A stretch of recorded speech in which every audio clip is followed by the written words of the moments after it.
दोस्तों खेसारी लाल यादव के फैंस के लिए आई बहुत बड़ी खबर। दोस्तों खुशखबरी भी है। दोस्तों खेसारी लाल यादव के फैंस के लिए खुशखबरी भी इसको कह सकते हैं। दोस्तों यह खेसारी लाल यादव जी के इंस्टाग्राम अकाउंट पे यह पोस्ट किया गया है। दोस्तों एक गाने का पोस्टर है दोस्तों, जिसका नाम है बिहार में हुई।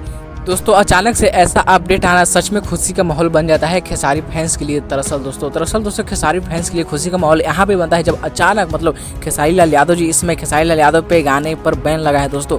फिर इस सभी बातें को फाड़ कर खेसारी लाल का न्यू पोस्टर आ जाता है गाने का, तो खुशी का माहौल कुछ अलग ही बनता है यार। और इस गाना को बतला दे आप लोगों को, तो खेसारी म्यूजिक वर्ल्ड चैनल पे आने वाला है। आप लोग साइड में इसका लोगो देख सकते हैं, खेसारी म्यूजिक वर्ल्ड चैनल पे यह लोगो आएगा। पर देखना होगा दोस्तों यह गाना कब आता है। दोस्तों बहुत ही सुनहरा गाना ऐसे पोस्टर से लग रहा है, पर देखना होगा। ऐसे में दोस्तों खेसारी लाल यादव जी का गाना आ रहा है, इससे बड़ा खुशी की बात क्या हो सकती है। तो हमारे अपडेट के पसंद आया तो चैनल को सब्सक्राइब करना और वीडियो को लाइक कर देना दोस्त, क्योंकि ऐसे अपडेट होलाते रहते हैं इस चैनल पे।